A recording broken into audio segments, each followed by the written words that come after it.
de esta escuela de posgrado que organizamos, pensando en dos cuestiones principales que nos motivaban.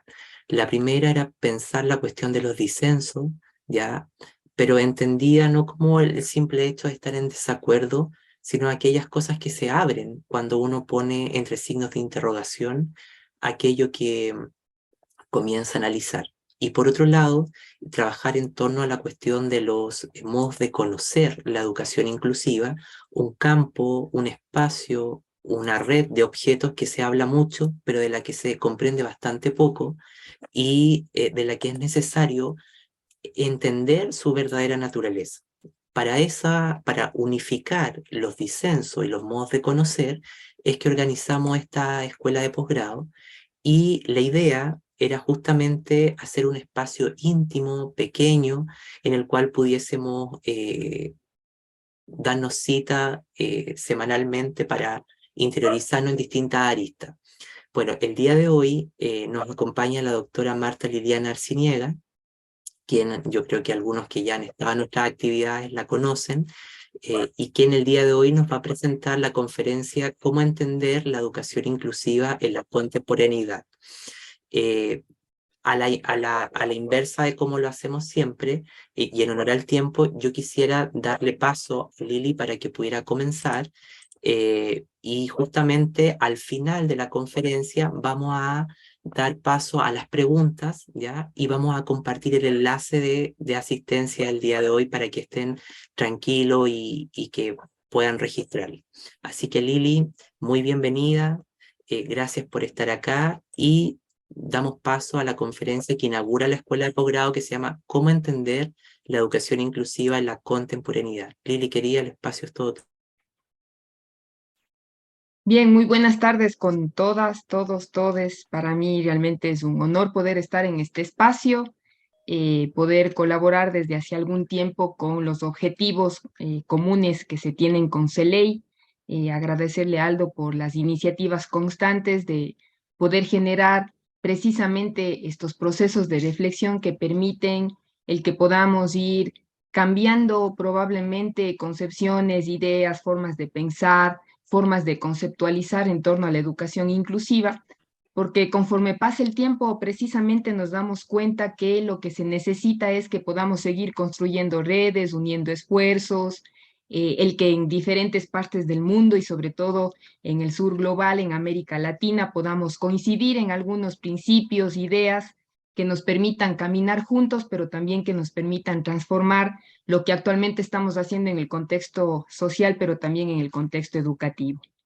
Así que me voy a permitir compartir con ustedes algunas imágenes que van a guiar algunas de las ideas que me gustaría compartir y que precisamente al ser la conferencia inaugural tiene como objetivo el que podamos ir analizando cuáles han sido estos errores con los cuales comúnmente se relaciona la educación inclusiva, diría Aldo, estos enredos que suelen caracterizar a la teoría, a las posturas, a lo que vamos haciendo en el transcurso del tiempo, y que sin duda, en lugar de permitir que sigamos generando procesos adecuados a nivel social y a nivel educativo, más bien lo que está haciendo es que esos enredos se hagan cada vez mucho más grandes y más difíciles de poder consensuar o de poder llegar a construir teorías que fundamenten lo que podría llegar a ser la educación inclusiva. Entonces, frente a la pregunta cómo entender la educación inclusiva, hay algunas aristas, hay algunos puntos de vista, hay algunas perspectivas que son importantes que se analicen. Así que bienvenidos a esta Escuela Internacional de Posgrado. Gracias por estar presentes en este espacio, por el interés que mantienen y obviamente porque estamos conscientes que hay que seguir construyendo. Bien, entonces, cuando hablamos de educación, después de la pandemia fue bastante común que en los diferentes países y por parte de los ministerios, sobre todo del Ministerio de Educación, en mi caso acá en el Ecuador de forma concreta, el ministerio insistía en un sinnúmero de ocasiones que era importante que volvamos a la normalidad. Y a mí me parece que esa imagen que circuló precisamente en el momento en el que pasábamos toda esta situación de crisis por la pandemia, reflejaba que era la normalidad. Entonces, ustedes pueden ver ahí a sujetos que volvieron a los contextos educativos, que son parte nuevamente del sistema educativo y que hubiese sido un momento adecuado para cuestionar muchas de las cosas existentes, los modelos educativos, el tipo de pedagogía que estamos utilizando, el currículo que se ha implementado en las diferentes instituciones, desde la educación inicial hasta la educación superior. Sin embargo, la normalidad precisamente ha hecho que muchas cosas vuelvan a ser como siempre y que no nos cuestionemos mucho de lo que estamos haciendo en cada uno de nuestros contextos. Para poder entender por qué precisamente hay tanta dificultad para llegar a entender a qué hacemos referencia cuando hablamos de educación inclusiva, yo decía, hay algunas aristas, algunos aspectos que son importantes que se analicen. Uno de ellos precisamente es la historia de la educación. Y cuando en cada uno de nuestros países nos ha tocado hacer un análisis de qué fue lo que ha originado lo que actualmente tengamos, lo que tenemos en los contextos educativos, a nivel general, muchos de nosotros compartimos precisamente que en la escuela había esta idea de poder unificar orígenes de tipo social, de tipo cultural, de tipo económico. De hecho, cuando revisaba alguno de los antecedentes históricos, por ejemplo, se planteaba que precisamente en Alemania, cuando los gobiernos se dieron cuenta que los niños del campo, del sector marginal llegaban a la ciudad, pues se vieron en la necesidad de buscar estos dispositivos, estos rituales, que de alguna forma han terminado homogenizando a la población y haciendo que mientras menos se noten las diferencias, aparentemente mejor se está en el sistema educativo. Entonces, por ejemplo, en Alemania precisamente se origina el uso de los mandiles blancos, que ahora son los famosos uniformes que estamos utilizando en las instituciones educativas, precisamente con esta idea de clasificar, de unificar, de homogenizar. Entonces, lo que de alguna forma ha generado o la idea que se tiene comúnmente de la escuela, a mí me gusta mucho esta imagen de la canción de Otro ladrillo en la pared de Pink Floyd, que precisamente plantea y concuerda con los planteamientos que hace Foucault cuando intenta analizar qué está pasando con la escuela. Y él dice, lamentablemente, la escuela tiene un formato muy parecido a la cárcel, al hospital, en donde esta mirada de estandarización sigue estando presente, en donde necesitamos disciplinar, normalizar, no solo en la vestimenta, sino comportamientos. Se valora mucho esta disciplina, este orden, que de alguna forma cuando estudiamos precisamente la historia de la educación, la escuela vino o para poder ser parte de la sociedad, la misma sociedad le ha ido asignando una serie de funciones que tienen relación con esta necesidad de seguir estandarizando y homogenizando. A esta historia que nos ha hecho pensar que lo que se tiene que valorar en las instituciones educativas es la homogeneidad, es la uniformidad, habría que sumar todo lo que de alguna forma hemos heredado de la psicometría. Entonces, cuando hacemos un análisis para saber cuándo empiezan estos procesos de medición, por ejemplo, tenemos que el primer test de inteligencia aparece más o menos entre 1905 y 1909 a través de Binet y Simon, y que tenía la intención de poder identificar las necesidades de los niños que en aquel entonces eran catalogados o denominados como retrasados, y con la psicometría empieza, creo que a marcarse una línea que aparentemente fue generando una división bastante notoria entre lo que se consideraba lo normal y lo anormal.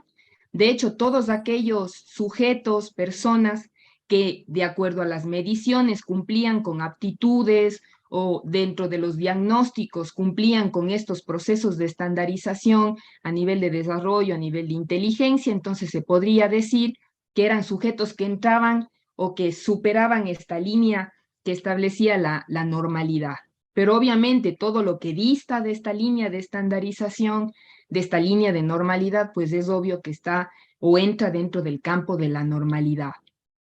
Entonces, la psicometría de alguna forma también genera en el contexto educativo y en el contexto social esta práctica, este examen psicológico y luego unido precisamente con la pedagogía, con este carácter normalizador que en el transcurso del tiempo, estamos hablando de 1905 a la actualidad, porque todavía seguimos utilizando incluso los mismos test para poder hacer los diagnósticos a las personas, siguen generando descripciones, clasificaciones, etiquetas, pero también comparaciones, castigos, valoraciones que se establecen en función a estos procesos de estandarización que viene de la psicometría.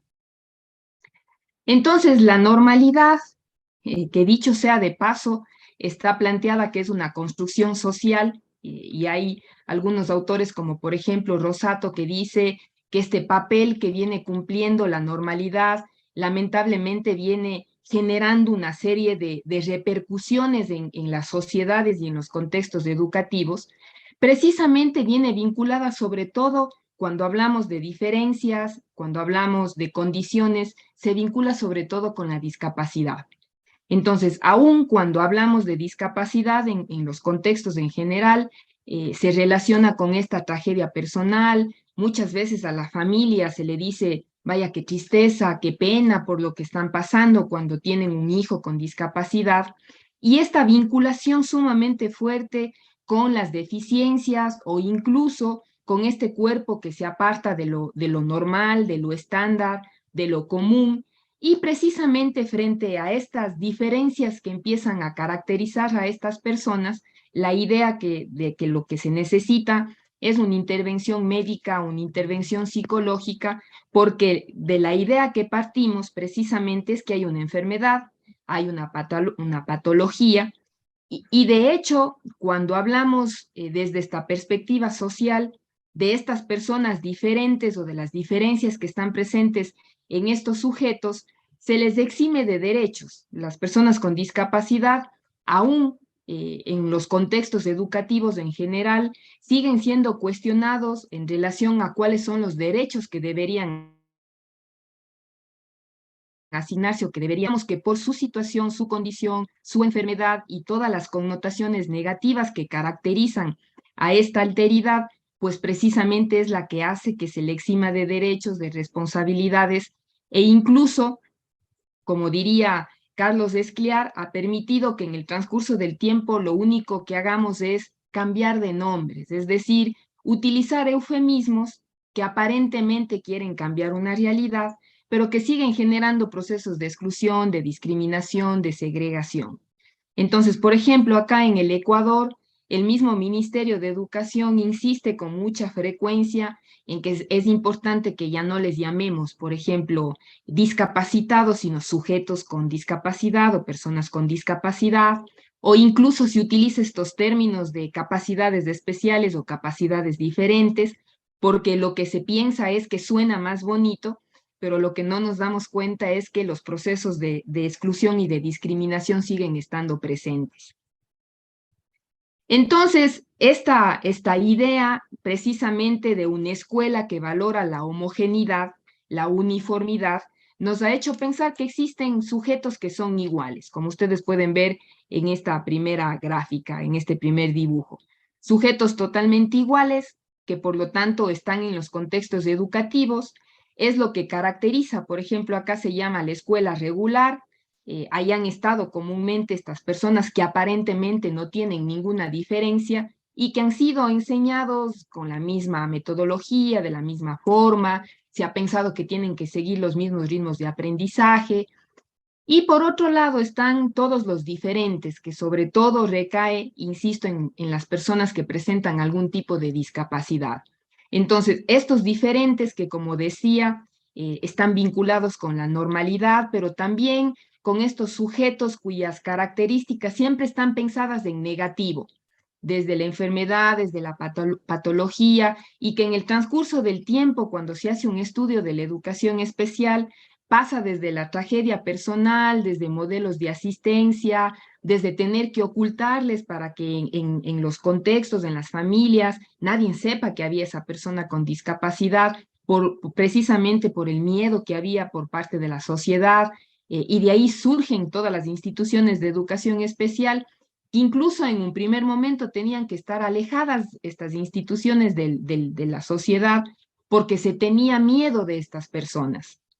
Entonces, en este grupo de los diferentes va pasando el tiempo y ya no solo están las personas con discapacidad, sino también todos aquellos que salen de la norma, que no están dentro de este proceso de estandarización. Entonces, aquí, por ejemplo, podemos tener las diferencias en cuanto a orientación sexual, las diferencias en cuanto a estructura familiar, porque seguimos pensando que hay una forma, una sola forma de familia, las diferencias a nivel social, las diferencias a nivel cultural, las diferencias acá en el Ecuador en cuanto a las diferencias culturales, por ejemplo, en cuanto a pueblos y nacionalidades indígenas, a población afroecuatoriana, que es la considerada diferente en relación a la población mestiza o a la población blanca. Entonces, si ustedes analizan entre estos iguales y estos diferentes, empieza a generarse un proceso binario, un proceso dualista. Acá entre los iguales siempre va a estar lo ideal, lo normalizado, el sujeto que de alguna forma es el que se aspira a que esté en los contextos sociales, en los contextos educativos. Pero los diferentes no, como tienen siempre esta construcción de subjetividad en negativo, más bien son los que se espera que no lleguen a la escuela regular, que se queden en las instituciones de educación especial o que incluso no accedan a ciertos contextos porque todavía sigue habiendo desconocimiento, temor frente a su situación o su realidad. ¿Qué es lo que actualmente pasa en alguno de nuestros contextos? Y cuando hemos hecho estos espacios, de hecho, vemos que se comparten estas ideas con Chile, con México, con Perú, con Colombia, con Ecuador, de pensar que la educación inclusiva ha sido la suma de estos dos aspectos, es decir, lo que hemos venido haciendo en la educación regular se suma con lo que hemos venido haciendo en la educación especial y por eso puse ahí esa ecuación y eso da como resultado la educación inclusiva.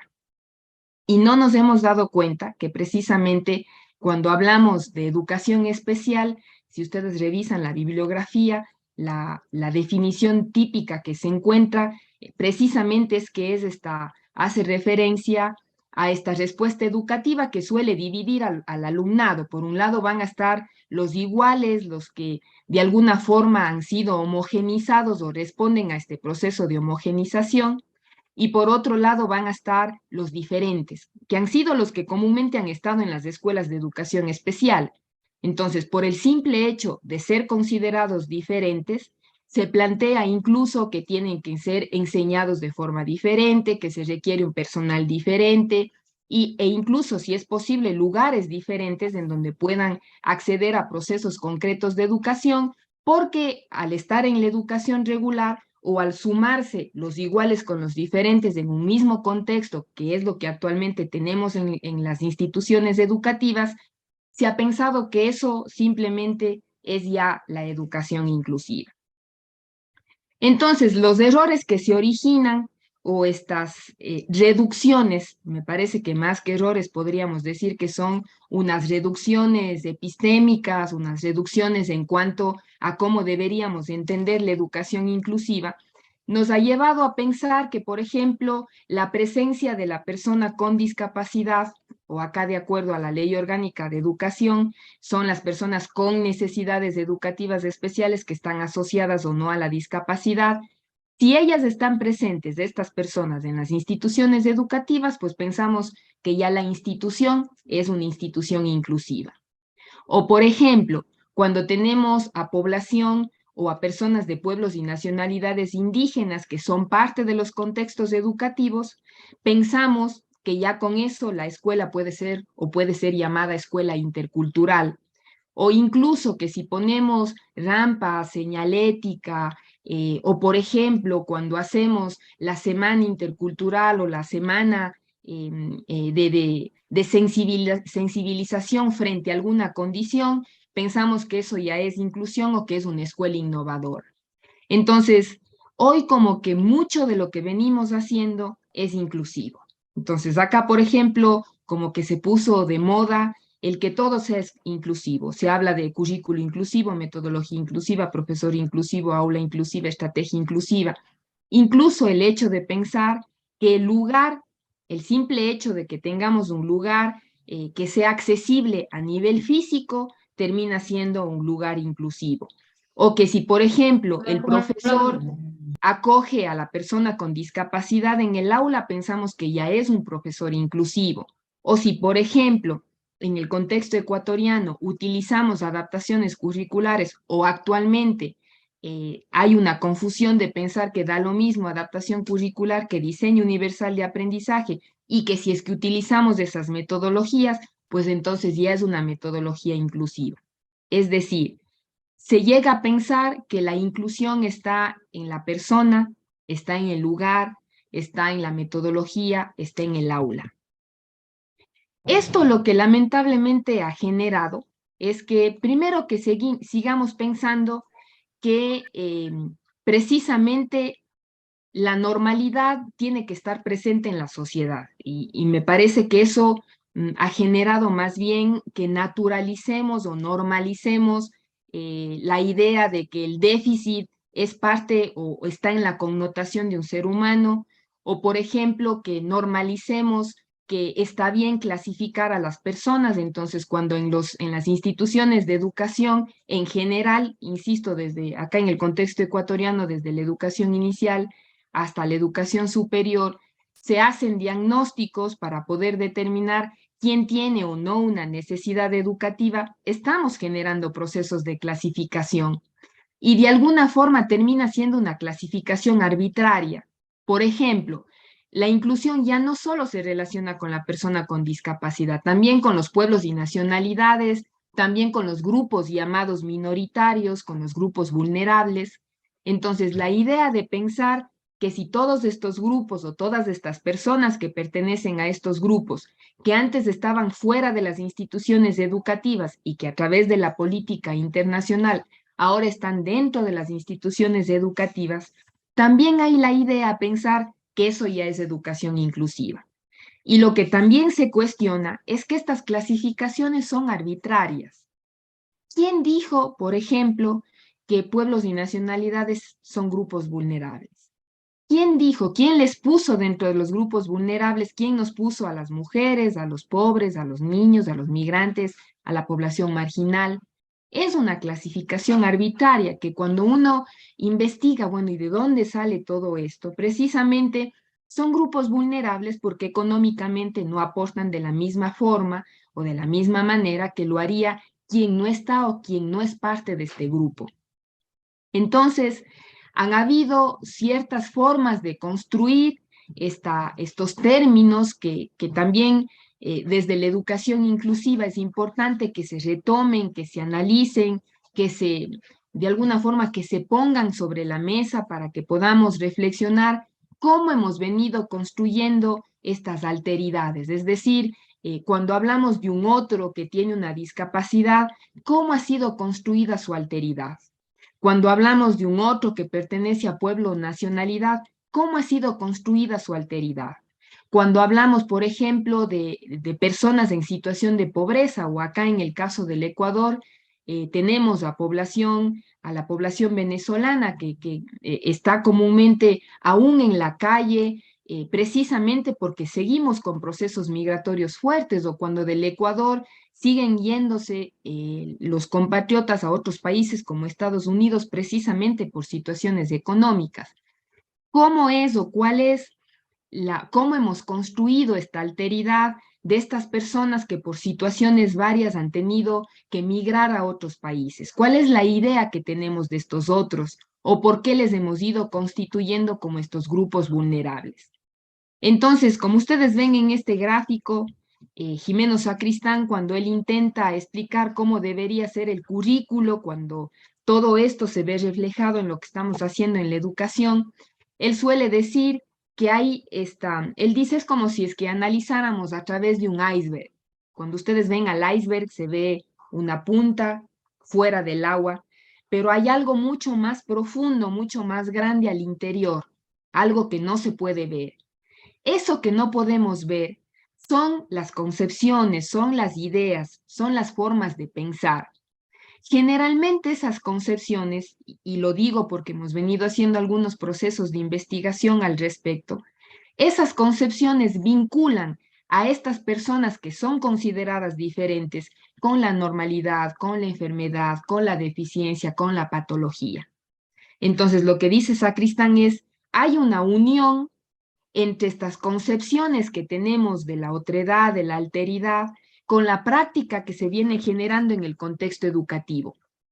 Entonces, lamentablemente esta práctica suele estar vinculada con la lástima, con la aceptación, incluso con la incomodidad. Cuando hemos ido a instituciones educativas y hacemos procesos de investigación y conversamos con los profesores y les preguntamos, bueno, ¿qué opina sobre esta clasificación necesidad educativa o qué opina de la discapacidad? Todavía hay docentes que dicen que se sienten incómodos porque no fueron preparados para trabajar con estas condiciones o porque no saben qué tienen que hacer específicamente en el aula. Entonces, la concepción se vincula con una práctica concreta a nivel educativo, a nivel docente, y por lo tanto genera una pedagogía concreta.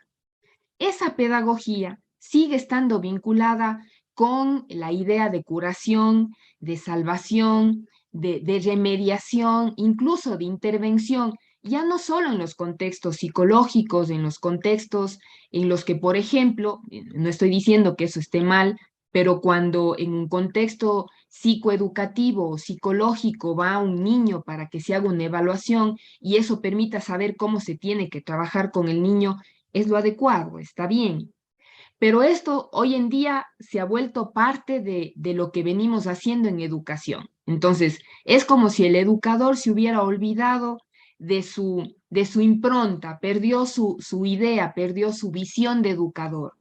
Y yo les suelo decir a los estudiantes que se forman para ser docentes, no perdamos de vista cuál es nuestra misión en un aula de clase y sin duda que es el de poder acompañar el aprendizaje de los estudiantes, cualquiera sea su condición. Pero cuando nos centramos en corregir, en intervenir, en remediar aquello que sabemos que no está bien en la persona porque la persona está siendo considerada como un problema, entonces nos perdemos de acompañar el aprendizaje y más bien utilizamos estas medidas que intentan remediar aquello que falta, que no está bien, o de compensar aquella situación que desde esta forma de pensar consideramos que no se ajusta a lo que comúnmente se establece desde la normalidad. Entonces, la normalidad viene generando desigualdad. Y mientras siga estando naturalizada, siga estando normalizada, pues es obvio que no nos damos cuenta. La normalización o naturalización quiere decir que nos pusimos una venda y que no nos estamos dando cuenta de estas situaciones, que no nos estamos dando cuenta que nos han hecho creer que precisamente hay personas iguales y personas diferentes, y cuando pensamos en el diferente siempre va a estar acompañado de todas estas connotaciones negativas. Entonces, desde mi perspectiva, hay dos posicionamientos en los cuales estamos, la mayoría, estamos centrados, estamos posicionados. Por un lado, y tienen ustedes acá por un lado, esta forma de entender las diferencias siempre desde un atributo negativo. Desde esta perspectiva, entenderle al otro implica esta postura esencialista, implica el que vamos a entender que hay rasgos de alguna forma esencializados, implica que siempre estamos pensando en el sujeto patológico que genera problemas en el contexto social o en el contexto educativo, y que por lo tanto estas connotaciones de doble dirección, aquí tienen una de las direcciones, más bien generan actitudes o generan comportamientos hacia una diferencia que pensamos que es exterior y que de alguna forma es no atrayente, es subalternizada, y lo que viene generando en los diferentes contextos son actitudes hostiles, el hecho de considerarle a este otro como un otro raro, como un otro extraño que precisamente genera un sinnúmero de estructuras asimétricas que no están siendo analizadas o que no nos hemos dado críticamente cuenta que están presentes. Por otro lado, que es el que ustedes tienen por acá, la idea que venimos defendiendo desde hace algún tiempo, de hecho, CELEI es la institución que plantea este posicionamiento, es hacia esta necesidad de poder entender que necesitamos reconocer que las diferencias son parte de la condición humana y que por lo tanto lo que necesitamos es un cambio de mirada, un cambio en cuanto a la forma de pensar que nos permita dar cuenta que no hay iguales y diferentes, sino que lo que estamos hablando es de diferencias, como diría Aldo Campo. De lo que estamos hablando es de la presencia de múltiples singularidades. Las diferencias nos caracterizan a todos, por lo tanto, esto implica una postura totalmente diferente. Es entender desde esta postura, por lo tanto, que se van a poder generar actitudes o reacciones positivas, diría Levinas, de esta necesidad de poder dar la bienvenida al otro, de la hospitalidad al otro, de la solidaridad con el otro, que no tiene nada que ver con esta postura. En esta postura es a aceptar porque la ley me obliga. Acá en el Ecuador, los estudiantes tienen derecho, cualquier estudiante, a estar en el contexto educativo que elija, y cuando los aparentemente diferentes llegan a los contextos educativos porque así lo determina la ley, los profesores se sienten obligados y ellos dicen, no hay otra alternativa, hay que aceptar o hay que tolerar. Eso es lo que implica esta postura. Esta otra postura, que parte de una forma distinta de pensar, diría Aldo Campo, desde esta necesidad de pensar en un otro ontológicamente con una connotación totalmente distinta a la que acá venimos trabajando o como la venimos ideando o como la venimos construyendo, que permite precisamente que podamos reconocer que hay heterogeneidad, que hay diferencias y que por lo tanto esta postura implica respeto, implica valoración. También es verdad que cuando nos centramos en esta postura, me parece que este cuadro explica bastante bien lo que también un concepto que venimos manejando y que ustedes probablemente van a escuchar en las próximas charlas, que es el de la interseccionalidad.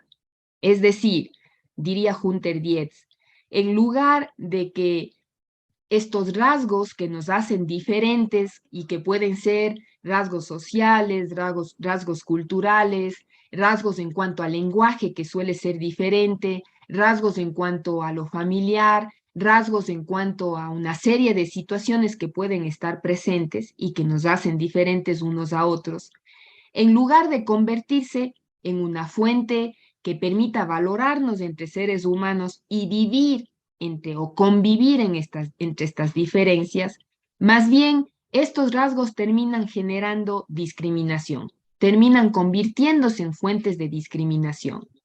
Entonces, cuando, por ejemplo, hablamos de una persona pobre, pero que también es mujer y que de pronto pertenece a un pueblo o nacionalidad o a una comunidad afroecuatoriana, estamos hablando que hay tres características que en lugar de poder entender como parte de su naturaleza humana, más bien desde esta línea que les decía, que es la que divide de alguna forma esta idea que todavía está presente en las sociedades de pensar que todos quienes están por encima de la línea son los normales, son quienes tienen características idealizadas, son los que tienen que ser parte de contextos sociales y contextos educativos, en cambio quienes están acá abajo no. Esta idea precisamente ha hecho que se genere privilegio frente a la opresión y que no nos demos cuenta que entonces hay relaciones de poder entre estos iguales, entre estas características que siguen siendo idealizadas y entre estos diferentes, frente a quienes se ha ido naturalizando situaciones de igualdad, de injusticia social, de discriminación. Entonces, a más de este cambio ontológico que necesitamos hacer cuando hablamos de educación inclusiva, también es necesario que hagamos un cambio en cuanto a los planteamientos epistemológicos que se han generado en cuanto a la educación inclusiva. Es decir, qué teoría, qué conocimiento se viene construyendo en torno a la educación inclusiva. Y como les decía, aquí también nos manejamos en estas dos posturas que actualmente existen en los contextos y en cada uno de nuestros países. La una postura, como decía, es esta educación para los diferentes, que viene utilizando un lenguaje más equitativo, pero que sigue siendo excluyente. Diría Pablo Gentili, es lo que actualmente conocemos como una inclusión excluyente. O sea, todos aquellos que antes estaban fuera del entorno educativo, grupos minoritarios, personas con discapacidad, mujeres, migrantes, población rural o población marginal, quienes han estado fuera de las instituciones educativas ya están dentro, pero ahora no sabemos qué hacer con esta población. No sabemos cómo generar procesos educativos que precisamente partan de sus posibilidades y de sus realidades. Entonces, como decía, lo que se viene haciendo en la educación, que aparentemente es inclusiva, no es más que un travestismo discursivo. Es decir, utilizamos nuevos ropajes, nuevas formas de denominar a la otredad, nuevas formas de decir quién es el otro, nuevas formas de clasificación, nuevas formas de etiquetamiento, pero sigue ocultándose una vieja realidad que siempre ha estado presente. En esta perspectiva o en esta postura, lo que hemos venido haciendo es confundir la educación inclusiva con la educación especial. Es más, cada vez que utilizamos el término o la categoría necesidad educativa, cada vez que nos centramos en las barreras para el aprendizaje y la participación, cada vez que nos centramos en intentar hacer ajustes razonables o en adaptaciones curriculares, sería importante que nos preguntemos, cuando hemos construido la alteridad para quien se genera todas estas propuestas, ¿qué tipo de alteridad está presente? Y ustedes probablemente se darán cuenta que en México, en Argentina, en Chile, en Colombia, en Costa Rica, en Perú, está presente este otro cuya connotación, cuya diferencia, cuya característica no está pensada desde la posibilidad de un proyecto de vida a futuro prometedor, en donde no existen altas expectativas, al contrario, más bien como que generamos proyectos con muchas limitaciones frente a lo que se puede hacer a nivel de educación. Entonces, este planteamiento lo que ha hecho es unir o confundir o construir una teoría que toma algunos aspectos de la educación inclusiva, pero que sigue centrada en todo lo que se ha venido haciendo en la educación especial. En esta otra postura, desde esta otra forma de entender lo que sería la educación inclusiva, y ahí coincido plenamente con lo que dice Aldo Campo, no hay una teoría, no hay una teoría definida, seguimos haciendo la construcción de la teoría de la educación inclusiva. De hecho, Aldo es quien construye o viene trabajando en la construcción de la epistemología de la educación inclusiva a nivel de Latinoamérica. Entonces, cuando hacemos un análisis de cómo podríamos definirla, hay múltiples raíces y estas raíces vienen de la interculturalidad, vienen del feminismo, de la teoría crítica, de la decolonialidad, precisamente desde esta necesidad de poder ir construyendo o generando un conocimiento propio que sea el que caracteriza a la educación inclusiva. Y tiene como finalidad esta construcción distinta del conocimiento, tiene como finalidad principalmente el que podamos hacer esta reconstrucción de lo que hasta el momento hemos conocido o pensamos que es la educación inclusiva. Insisto, porque si seguimos vinculándola con todo lo que es parte de este posicionamiento, pues simplemente seguimos en una construcción teórica híbrida. Y lo que necesitamos más bien es una reconstrucción, es una resignificación a nivel teórico que nos permita dar respuesta a esta multiplicidad, a estas diferencias que son parte de los contextos, pero también de las poblaciones que existen y que están presentes en cada uno de nuestros contextos. Todo esto, cuando hablamos de estas perspectivas ontológicas, epistemológicas, morfológicas que tienen que cambiar porque siguen estando ancladas a lo que comúnmente hemos venido haciendo dentro de la educación especial y porque sigue estando fundamentada en una construcción de alteridad desde lo patológico, desde la enfermedad, que genera, acuérdense, estas estructuras o estas relaciones de poder marcadas verticalmente, en donde muy difícilmente puede haber diálogo de saberes o estas horizontalidades a las cuales hace referencia cuando habla de aprendizaje dialógico Paulo Freire, tiene connotaciones en lo educativo.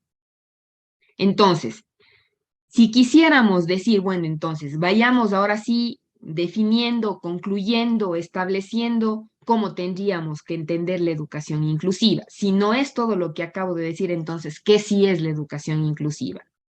Lo primero es el que podamos plantearnos la idea que hemos venido construyendo de las diferencias, las ideas que tenemos del otro. Y acuérdense que la educación por naturaleza implica siempre la relación con un otro. Cuando estábamos en la virtualidad, me parece que muchos de quienes estamos dedicados a la docencia, una de las situaciones que extrañábamos mucho precisamente es la relación que tenemos con las otras personas, en el contexto educativo en general.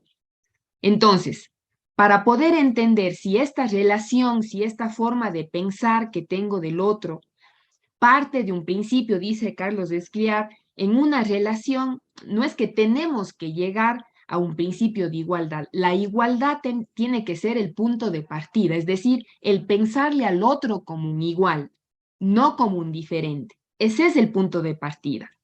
Ese tipo de forma de pensar va a generar un tipo de relación, va a generar unas actitudes que pueden ser positivas o pueden ser negativas.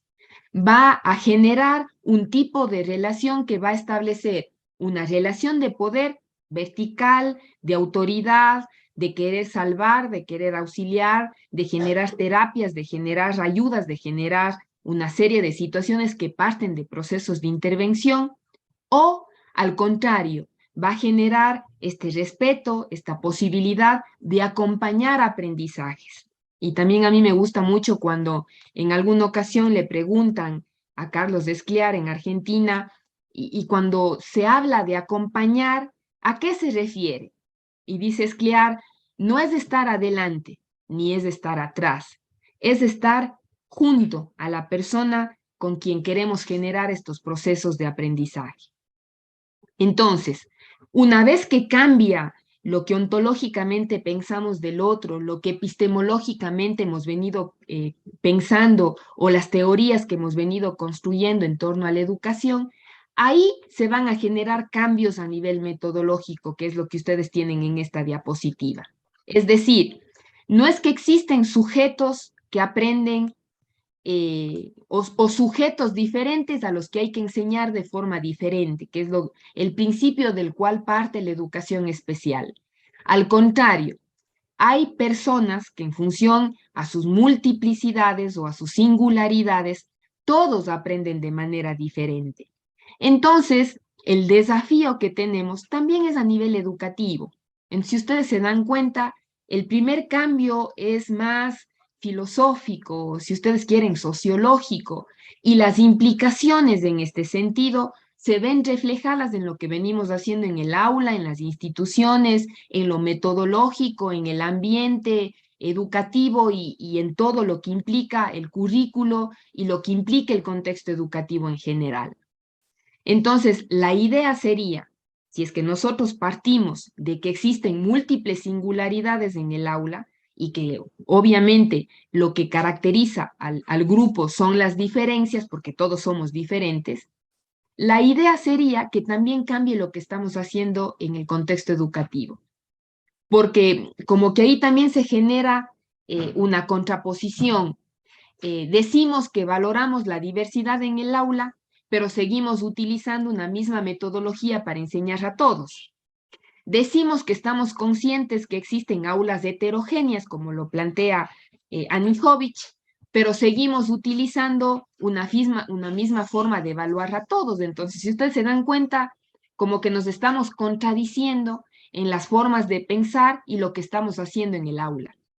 La idea sería, y también en este sentido, en lo metodológico, empezamos a trabajar con lo que implica la diversificación curricular, es decir, el poder dar respuesta a estilos, a intereses, a características, a necesidades, a inteligencias, a habilidades que son totalmente distintas unas de otras, a través de una serie de metodologías como la enseñanza multinivel, como por ejemplo el diseño universal de aprendizaje, o una serie de metodologías que estén pensadas precisamente en la posibilidad de entender que necesitamos generar distintas formas de enseñar, distintas formas de aprender y distintas formas de evaluar que van a posibilitar precisamente que respondamos a esa diversidad que sabemos que está presente en los contextos educativos y en las aulas. Entonces, si ustedes se dan cuenta, estamos hablando de dos posiciones, dos paradigmas que son totalmente distintos. El uno que plantea esta idea de homogenización en el que llegan los diferentes y los diferentes han venido a generar problemas. Frente a esa postura, precisamente lo que se nos ha dicho e incluso muchas veces profesores que ya llevan 15, 20, 30 años en los contextos educativos, precisamente dicen, no estoy preparado para poder trabajar con los diferentes o con los que tienen estas necesidades educativas. Este proceso de homogenización lo que ha hecho es que se generen prácticas educativas que terminan individualizando. De hecho, cuando planteamos que desde esta postura distinta, la adaptación curricular no tiene nada que ver con lo que estamos planteando, precisamente es porque una adaptación curricular individualiza.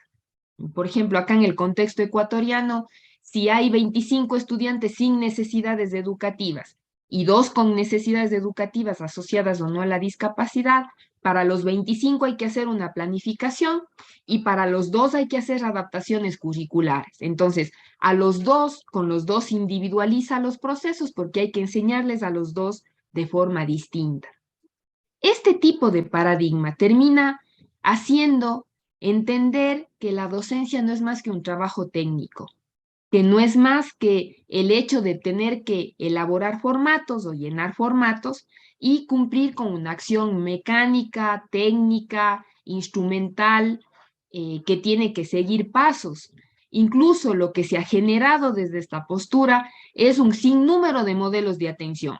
¿A qué me refiero con modelo de atención? Acá en el Ecuador el Ministerio ha generado un modelo para poder trabajar con las altas capacidades, otro modelo para poder trabajar desde la pedagogía hospitalaria, otro modelo para poder trabajar con la discapacidad intelectual, otro modelo para poder trabajar con otro currículo para poder trabajar con pueblos y nacionalidades o la educación intercultural. Entonces, pongámonos a pensar. Este tipo de paradigma individualiza porque en función a cómo siguen apareciendo diferencias, sigo generando distintos modelos para trabajar con los diferentes. En cambio, desde este otro paradigma en el que valoramos las diferencias que están presentes en todos y por lo tanto estamos conscientes que todos aprenden de diferente manera, porque todos somos diferentes, más bien se parte de prácticas educativas que personalizan, que dan respuesta a esta singularidad que están presentes en los estudiantes, en los sujetos en general, y que por lo tanto implica esta postura distinta a nivel docente, un docente que parte de una postura epistemológica, que parte de un conocimiento filosófico, sociológico importante y que no es el mero aplicador de formatos o de modelos de atención, porque entonces eso no va a permitir que se generen cambios ni transformaciones en lo que venimos haciendo a nivel educativo. Termino con esta idea. Cuando a mí me dicen, bueno, entonces, ¿cómo pensar la educación inclusiva? ¿Cómo comprenderla? Para mí es sumamente importante el que podamos dejar de asociar las diferencias con las deficiencias. y que, por ejemplo, cuando tengamos que hacer la construcción o la reconstrucción de la alteridad, precisamente dejemos de lado estas ideas que han sido parte también del sistema educativo y que nosotros de alguna forma hemos venido absorbiendo esas formas de pensar que nos han hecho idealizar al cuerpo, al lenguaje, al aprendizaje y pensar que si es que empieza a salirse de estos procesos estandarizados que generalmente tenemos en el sistema educativo, entonces hay que empezar a generar modelos de atención, diagnósticos, medidas e incluso tratos que terminan diferenciando a estas personas o a estos estudiantes. Insisto, las diferencias están en todos, está entre las personas, no en un sujeto específico. Por lo tanto, el diferente no existe. Un colega, un amigo suele decir, bueno, entonces en las instituciones educativas, Juan Bello Domínguez, desde México, ¿con quién tenemos que trabajar? ¿Con quién estamos trabajando? ¿Con los diferentes o con las diferencias? Por lo tanto, me parece que cuando hablamos de educación inclusiva, sí es importante entender que no es un punto de llegada, también hay esta forma bastante común de pensar que acá, por ejemplo, en nuestro contexto, a veces se piensa que con que vayamos arreglando o mejorando el modelo que actualmente tenemos, eso nos va a permitir llegar a la educación inclusiva. Y la educación inclusiva no implica un punto de llegada. Al contrario, es un proceso que continuamente está cambiando, reconstruyéndose, modificándose, transformándose. Y en ese proceso juega un papel sumamente importante el docente, porque tiene que alterar sus formas de pensar, tiene que cambiar lo que actualmente nos han hecho pensar en relación a la alteridad, a la otredad, a la mismidad. Y ese cambio en las formas de pensar, acuérdense, y hemos hecho algunas investigaciones en este sentido, son los que van a posibilitar que cambie lo que estamos haciendo en la práctica educativa o que cambie el hacer que cada uno de nosotros tiene que realizar cuando trabaja en el contexto educativo y tiene como objetivo el generar y acompañar aprendizajes. Muchas gracias. Eso es lo que tenía preparado para este primer encuentro con la intención de poder ir discutiendo, resignificando, repensando lo que hemos pensado o lo que hasta el momento hemos construido en torno a la educación inclusiva.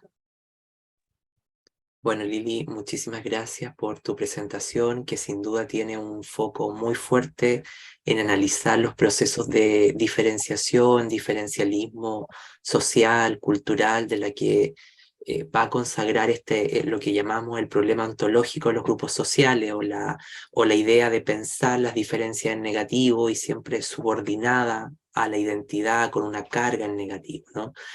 Bueno, y esto es supremamente importante porque a pesar de que está muy presente esta discusión en la literatura, en las políticas públicas, es un fenómeno supremamente interesante de pensar en cuanto a cómo constituimos la imaginación occidental y las formas de reconocimiento y proximidad del otro, ¿no? Y esta alteridad que tú mencionaste en tantas oportunidades no es más que al igual que la democracia, una ficción en Occidente, ¿no? Como siempre tenemos una insistencia por el otro, pero sabemos muy poco quién es ese otro o esa otra. Bueno, damos paso en los minutos que nos restan, que son solo 10 minutos, para preguntas, comentarios a la profesora Liliana. Así que bueno, quien quiere intervenir puede levantar su mano. Ahí ya Pilar tiene la suya. Pilar, adelante. Hola. Liliana, muchas gracias por tu presentación. Quería aprovechar tu experiencia y tus conocimientos y también de saber qué pasa en Ecuador respecto a cómo vincula la educación inclusiva con el trabajo colaborativo. Pensando, por ejemplo, acá en Chile que la normativa como que ya está apuntando las políticas públicas a un trabajo colaborativo entre docentes que igual implica trabajar, por ejemplo, el profesor de asignatura con otras asignaturas, pero también el profesor de asignatura con el profesor de educación diferencial, que es el que está como más capacitado teóricamente y con las estrategias de inclusión. Sin embargo, ha sido muy difícil hasta las mismas universidades con las prácticas de los estudiantes poder hacer ese trabajo colaborativo. Entonces, saber cuál es tu experiencia y tu opinión al respecto. Muchas gracias, Pilar. Me parece muy importante la pregunta porque entre los desafíos que plantea la educación inclusiva precisamente está el del trabajo colaborativo. Acuérdense que cuando hacemos un análisis de lo que ha constituido o lo que ha caracterizado históricamente al sistema educativo, más bien ha sido el trabajo en solitario. Acá todavía los profesores como que tenemos, y yo creo que es parte incluso, y muchas veces critico mi propia cultura ecuatoriana cuando digo que tenemos mucho temor de trabajar con el otro o que a veces pensamos que el otro docente puede saber más y eso nos deja en desventaja. Y cuando hablamos de educación inclusiva, precisamente la intención no va por ahí. Así que uno de los desafíos que tenemos en todos los sentidos es el trabajo colaborativo, es decir, el poder apoyarnos para poder trabajar entre docentes en función de poder conseguir objetivos importantes a nivel educativo. Porque para poder hacer lo que decíamos de esta diversificación a nivel de currículo, para poder trabajar con otro tipo de metodologías participativas, necesitamos apoyarnos los unos a los otros a nivel docente.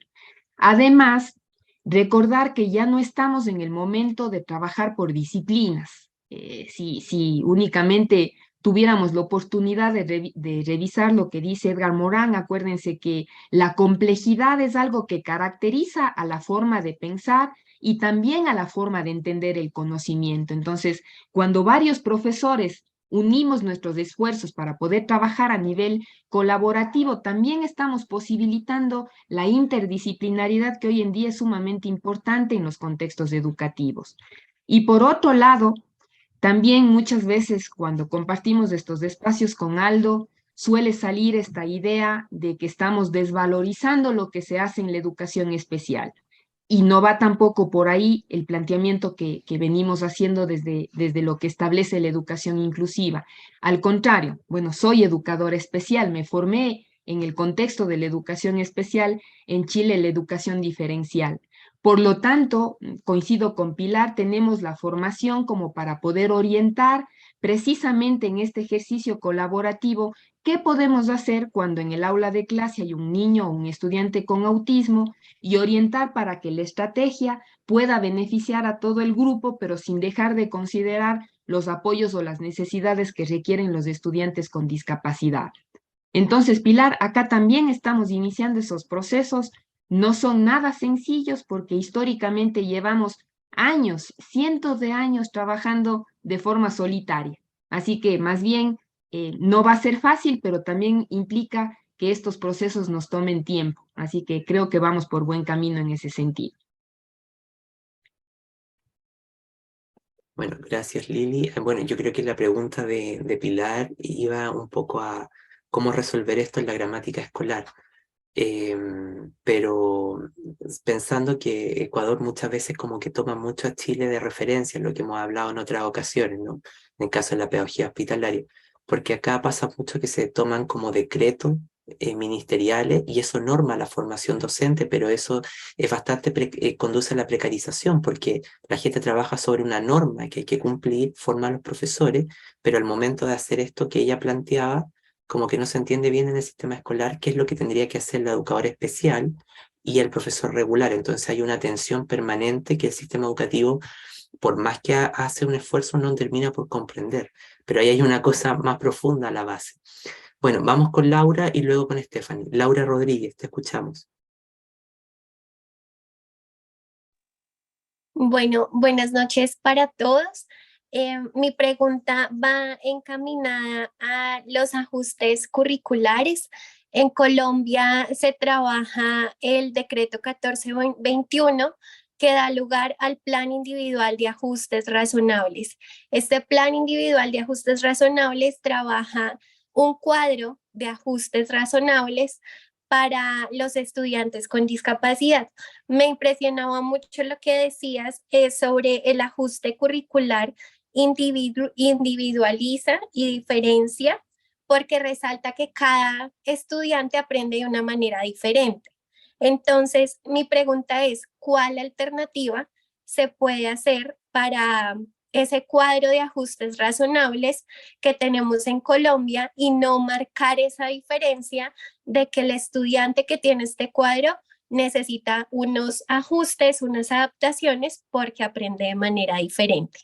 Gracias. Gracias, Laura. Precisamente lo que planteábamos era esta necesidad de poder cambiar la idea a que todos en algún momento van a tener alguna necesidad concreta de aprender y que no es considerada cuando nos centramos únicamente en la discapacidad o cuando hacemos esta planificación individual con ajustes curriculares para el estudiante con discapacidad. De la experiencia, lo que hemos podido ver que es importante es no dejar de reconocer las características que están presentes en los estudiantes con discapacidad, porque en función a esas características, los estudiantes van a necesitar una serie de apoyos.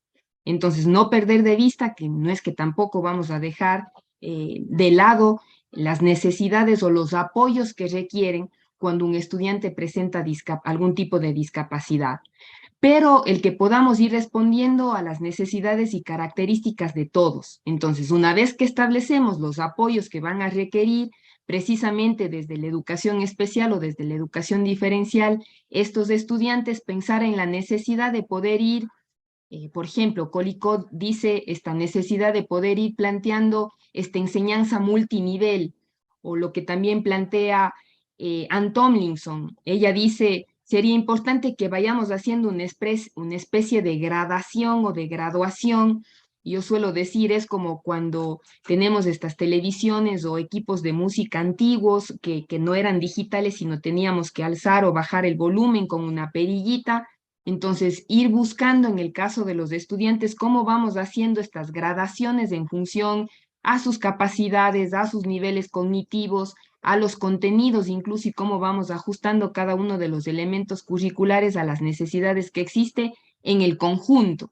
Entonces, por ejemplo, si una clase queremos plantear formas diferentes de aprender, podríamos hacerlo en función a los intereses que tienen los estudiantes. Entonces, previamente preguntaríamos los intereses y trabajaríamos con un grupo en función a la lectura, con otro grupo en función al dibujo, con otro grupo en función a aquel interés que está presente. Entonces, si se dan cuenta, ya no es únicamente para el estudiante con discapacidad, sino es ir generando distintas formas de aprendizaje, de enseñanza o de evaluación en función a las singularidades o a las trayectorias múltiples que vamos a tener en el aula.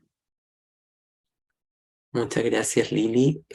Había otra persona que tenía su mano arriba. No sé si se arrepintió, pero vamos con Patricia Delgado. Patricia, adelante. Hola, a mí me gustaría un poquito justamente, por ejemplo, en la carrera que comentó que coordinó, que es la licenciatura en intervención educativa, una de las líneas de formación es la educación inclusiva. Pero vamos, la currícula va más orientada justamente a personas con necesidades educativas específicas. Pero me gustaría un poquito, justamente creo que nuestra ponente alude a que la educación inclusiva no solamente incluye a este tipo de personas, sino también pues todo lo que se podría decir por ahí la pedagogía social alude a todo lo que está como fuera del sistema formal. Y obviamente no solamente son las personas con necesidades educativas específicas. Me gustaría un poquito intentar como definir qué es lo que entendemos por educación inclusiva, porque para mí es un concepto mucho más amplio, ¿no? Gracias, Patricia. Coincido plenamente, que es un concepto sumamente amplio. Más que concepto, muchas veces planteamos desde CELEI que es una especie de sintagma, es decir, no está definido, no está cerrado, no podríamos incluso definirlo o plantear una definición concreta para establecer lo que es la educación inclusiva. Por lo tanto, cuando establecemos que el currículo desde la educación inclusiva tendría que estar únicamente relacionado con la necesidad educativa especial. Como bien decía, desde mi perspectiva ya hay una forma de reducir lo que estamos entendiendo por educación inclusiva, porque no es solo dar respuesta a la necesidad educativa específica, sino es considerar que vamos a tener otras características en los contextos educativos y que por lo tanto hay que considerar también esas otras características o esas necesidades de aprendizaje y no centrar únicamente en la necesidad educativa. Porque lo que sí hace la educación inclusiva es no etiquetar. No etiqueta, no clasifica, no categoriza. Y cuando establecemos un diagnóstico que establece o que determina quién tiene necesidad educativa y quién no, precisamente entramos en procesos de etiquetamiento y precisamente decía acompañado de una serie de connotaciones a quien tiene la necesidad educativa específica que no le permite o que no va acompañado de altas expectativas y que más bien termina generando procesos de reducción en cuanto a lo que este estudiante podría aprender. Entonces, el currículo para la necesidad educativa específica contradice a lo que plantea la educación inclusiva, porque lo que estamos estableciendo es que es una teoría que establece que nadie puede, que sí cuestiona los procesos de exclusión. La educación inclusiva plantea esta necesidad de poder entender que lo que nos caracteriza a los grupos humanos en general son estas múltiples singularidades y que por lo tanto, si partimos de esa realidad, en el aula de clase tendríamos que buscar qué estrategias, qué metodologías, qué pedagogía vamos a utilizar con el grupo en general. Y ahí tenemos algunas propuestas interesantes. Por ejemplo, está la pedagogía de la diferencia que es manejada por Carlos Escliar.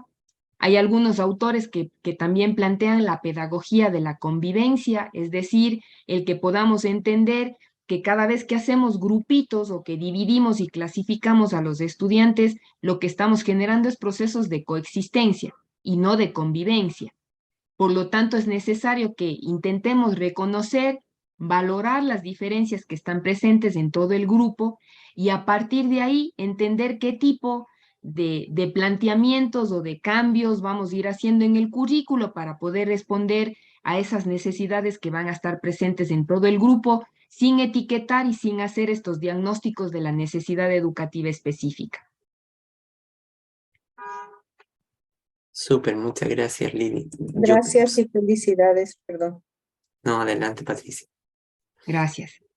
Yo creo que también, Lili, lo que la profesora señalaba es algo que a veces hemos conversado, que tiene que ver con esta idea de entender que lo inclusivo es inherente a la educación, que en el fondo recupera atributos que son medulares y que no sabemos por qué razón, o no lo vamos a discutir acá, fueron extraviados. Entonces nos reconecta con algo propio del hecho educativo.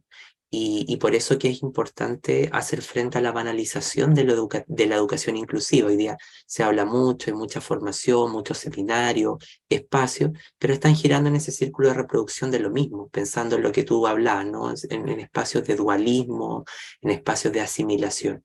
Así que creo que cuando pensamos en esa clave, solamente nos reconectamos con el hecho educativo y ahí se abre una posibilidad gigantesca, muchas cosas. Había una profesora, Stephanie, no sé si estaba todavía acá, porque Sí, quería. aquí estoy. Qué pena, es que Adelante. se me cayó. Bueno, muchas gracias, Liliana, por tu presentación. Dentro de lo que yo entendí, había como, de acuerdo a lo que tú mencionas, como una primera tarea y es abordar la diferencia desde lo epistemológico y lo ontológico. ¿En qué escenarios crees que se juega ese abordaje para posteriormente empezar a trabajar desde lo educativo? No sé si comprendí bien, pero esa parte quisiera como aclararla de acuerdo a la presentación, en qué escenarios, en lo cultural, en lo legislativo, o sea, cómo ves que esas discusiones en torno a lo epistemológico y ontológico se planteen, en dónde y cómo más o menos ves esas discusiones ahí. Gracias. Gracias, Stephanie. Yo decía que ahí tenemos varios desafíos porque cuando hablamos de escenarios, los escenarios en donde hemos construido esta imagen o esta forma de pensar al otro está en todos los escenarios. De hecho, por ejemplo, en la política, y también tenemos desde CELEI una línea de investigación que analiza la política educativa. A veces pensamos que la política se deriva en buenas intenciones y en este gobierno, los gobiernos que intentan responder a las necesidades de las poblaciones vulnerables, pero tampoco nos hemos dado cuenta precisamente por estos procesos de naturalización que lo que ha hecho la política es reforzar estos procesos de diferenciación entre los iguales y los diferentes. Entonces, al diferente, por ser diferente, hay que compensarle con medidas económicas, como es el caso de la discapacidad.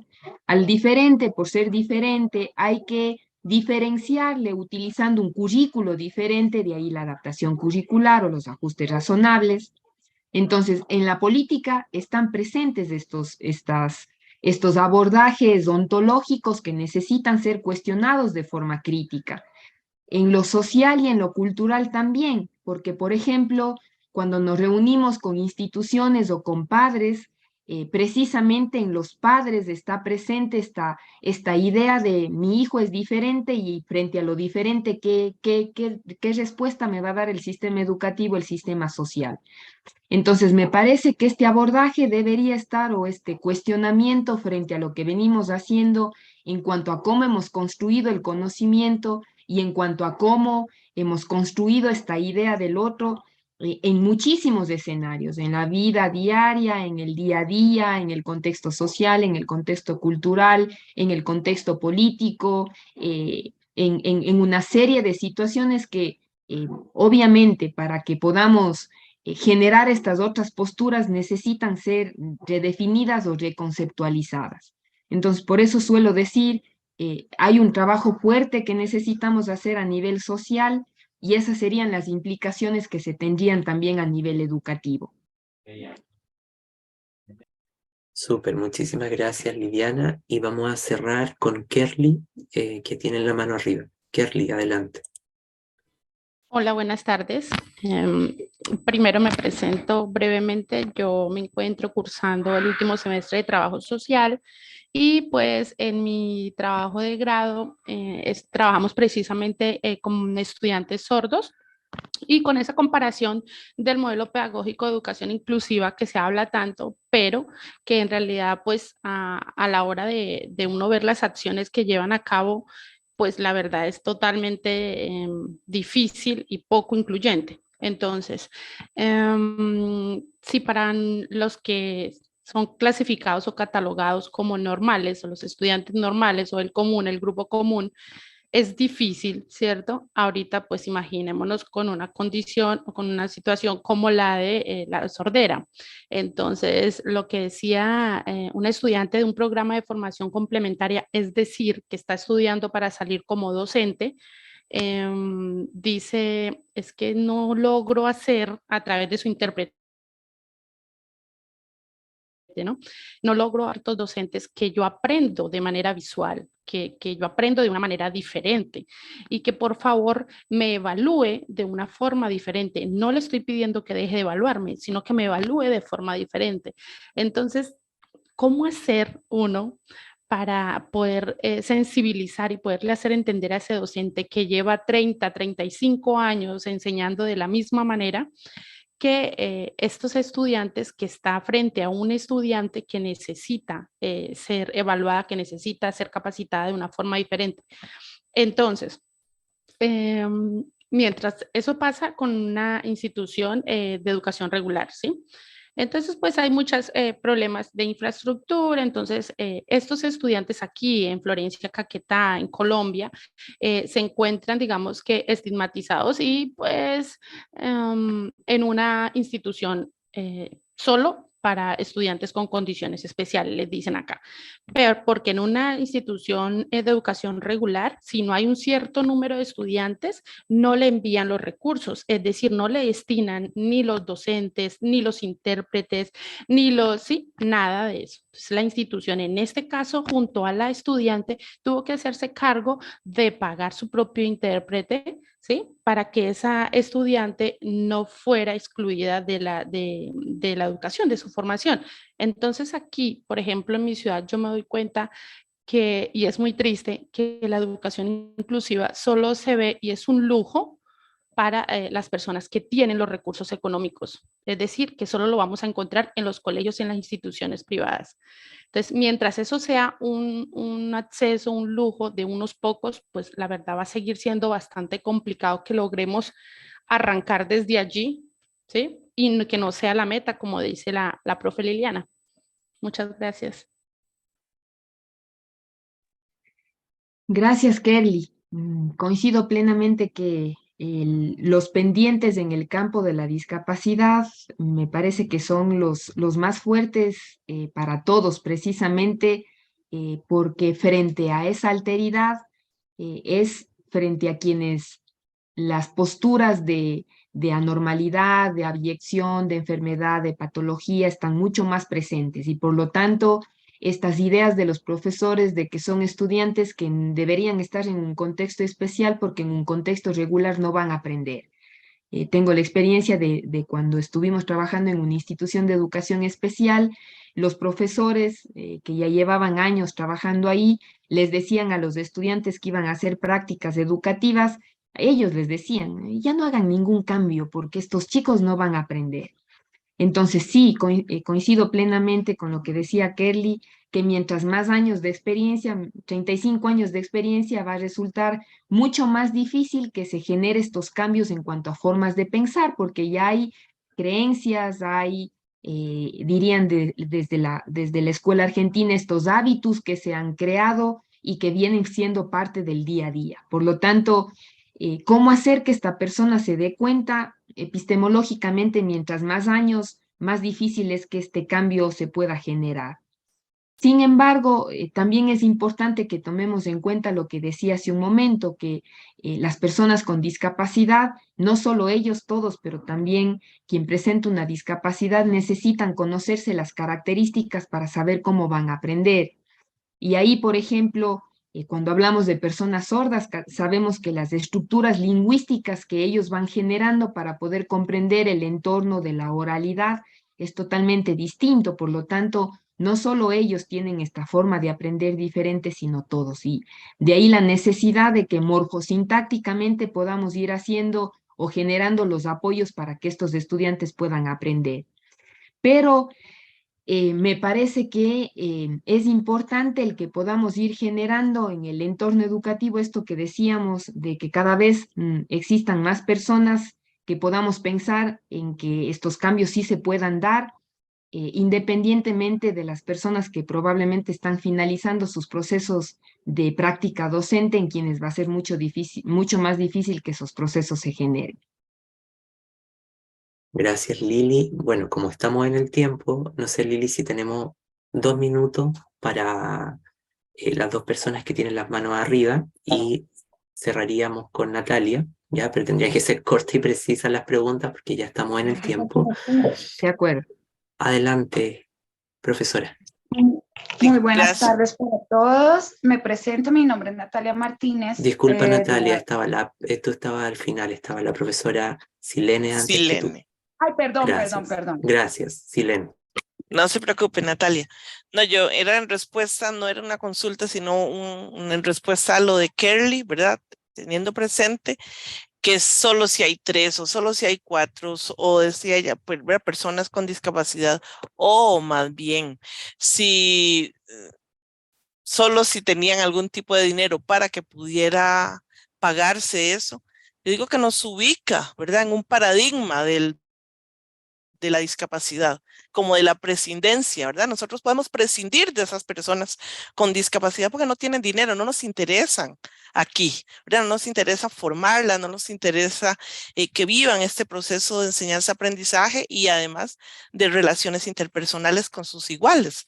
Entonces era como para que también yo sentía que nos tenemos que ubicar que cada política, ¿verdad? Está basada en un paradigma específico que habla, al menos desde mi punto de vista, de la presidencia, ¿verdad? En el contexto en que ella lo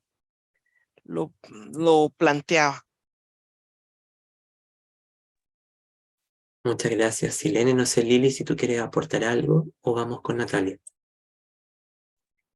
Coincido con Silene, precisamente por todas las connotaciones que hay hacia la discapacidad, todavía está presente la idea de que estas personas están bien en su espacio de educación especial y que si es que continuamos no solo con este modelo de la presidencia, sino también con este modelo asistencialista, pues con eso de alguna forma las políticas como que ven que dan respuesta a las necesidades de esta población. Y ahí precisamente está esta necesidad de poder seguir trabajando en función a los derechos que tienen todas las personas, más aún quien presenta una discapacidad. Gracias, Lili. Bueno, ahí hay que hacer también una aclaración, que dentro de los estudios críticos de la discapacidad también está lo que aparece dentro de los modelos, el modelo de prescindencia, ¿no? Que es una cosa distinta a lo que ustedes estaban comentando, ¿no? Lo quería mencionar para que nadie se vaya como a ir por ese camino, que en el fondo decía, bueno, tengo un hijo con discapacidad y es parte de mi pecado, ¿no? Que es lo que dice ese modelo, pero ustedes están interpelando lo que hoy día más tenemos, que son las estructuras de asimilación inclusiva. No tenemos procesos de inclusión real, tenemos estructuras de asimilación inclusiva que trabajan sobre condiciones de desigualdad y imponen esta retórica muy bien, como tú bien lo señalabas, Lili. Natalia, ahora sí contigo, vamos. Bueno, muy buenas tardes, me presento, soy docente del campo universitario de la licenciatura en educación especial aquí en Colombia y adicional tuve la oportunidad también de ser docente de apoyo pedagógico en el distrito, en la ciudad de Bogotá. Pues no sé si pues todos tengamos claridad de eso, porque sé que estoy hablando a nivel internacional. Sin embargo, para dar un poquitico respuesta a lo que manifestaba la compañera Kerry, siento que más allá de un modelo de presidencia, como tú lo planteas, es uno de los primeros modelos que hablamos desde el recorrido histórico de la educación inclusiva, y en este momento ya estamos hablando desde un modelo social para la discapacidad, donde si bien el ámbito normativo es incipiente, hay que conocerlo. ¿En qué medida? En que el caso particular que ella nos menciona del estudiante que requería de un intérprete de lengua de señas se puede abordar desde, como le plantean por el chat, Ley Estatutaria 1618, o en su defecto desde el decreto 1421, que es el que funciona en términos de hacer referencia a lo que solicita la Convención de Derechos de las Personas con Discapacidad desde su artículo 24, en donde se garantiza como Estado la posibilidad de que todos los estudiantes tengan su requerimiento de apoyo según su característica de funcionamiento. Sé que es un proceso pesado, sé que es un proceso difícil, pero en últimas, cuando nosotros asumimos este rol de docentes, y más desde un docente, desde el espacio específico como la educación especial o la educación inclusiva, nos convertimos en garantes de derechos, y en esa medida, no desde el sector privado, es la única posibilidad en donde se puede educar al estudiante con discapacidad. Es enseñarle también a esta familia, a este estudiante, el conocer una normativa y apelar lastimosamente a las garantías desde la normativa que tenemos. Si no hay una posibilidad desde una institución, pues conocemos acá en Colombia situaciones como los derechos de petición, acción de tutela, y es una lucha que no debe darse, que es casi que permanente, pero que en últimas genera una posibilidad de un ejercicio en equiparación de derechos en términos educativos de ciertas poblaciones. Era eso, básicamente, más allá de quedarnos de pronto en esta situación de no se puede centrar a conocer todas esas normas. Colombia es uno de los países que más tiene normatividades, yo creo que en todo aspecto, no solamente en el marco de la educación inclusiva, pero cuando la conocemos podemos hacer un ejercicio de exigibilidad de derechos, porque es que no se le está pidiendo nada regalado en Estado. Es un derecho que tiene cualquier persona por participar ya en una sociedad. Solamente quería decir eso. Bien, muchas gracias. Lili, ¿quieres comentar algo? Bueno, y acá en el Ecuador también en estos días asistí a un evento, y el Ministerio de Inclusión Social también comentaba que viene manejándose con este modelo social precisamente por las últimas convenciones y los derechos que existen de las personas con discapacidad. Y yo me acerqué luego donde la viceministra y le dije, vaya, qué bueno que desde un ministerio se esté planteando y hablando ya desde el modelo social. Pero ahí hay que tener mucho cuidado, y más bien lo que les decíamos y esta invitación a que seamos muy críticos con las políticas que se vienen generando en torno a un ya llamado modelo social, pero que a veces sin darse cuenta cae en lo discursivo y sigue insistiendo en un trato diferente, sigue insistiendo en la vulnerabilidad, sigue insistiendo en poder incluir a las personas con discapacidad ya no desde el modelo médico, sino desde otro modelo que probablemente, lo que decía Aldo, termina asimilando, compensando, diferenciando y no precisamente partiendo de este enfoque de derechos. Entonces, qué bueno que podamos hablar ya desde perspectivas o con connotaciones distintas en los países, pero es importante que sigamos asumiéndolo con una postura crítica. Gracias, Lili. Sí, eso es lo que pasa, que en el fondo, bueno, hacer una corrección ahí, que quedó la duda, que en el fondo los modelos de la discapacidad no son modelos de la educación inclusiva, son de lo que se llaman los estudios de la discapacidad. Y pasa mucho esto que tú decías, ¿no? En el fondo hay una ambivalencia, ¿no? Por el lado se habla de un modelo social de la discapacidad, ¿no? Pero con todo el aparataje técnico del modelo médico muchas veces, sobre todo en la pedagogía. Entonces está esa ambivalencia que hay que saberla superar porque la cosa no queda en que la discapacidad sea una construcción netamente social. Bueno, como ya nos pasamos varios minutos de la sesión del día de hoy, agradecemos a Liliana por haber inaugurado esta primera sesión de la Escuela de Posgrado y nos encontramos el próximo viernes 19 en el mismo horario con la conferencia a cargo de Sardel Jacobo desde México, titulada La Nueva Escuela Mexicana, la inclusión en la educación superior. Que tengan, gracias Lili por tu conferencia, generó bastante interrogantes, pulsiones, así que bueno, como siempre, estos procesos de diferenciación son bien potentes de poder analizar porque siguen regenerándose sistemáticamente en las prácticas educativas. Que tengan una muy bonita noche y nos encontramos la próxima semana.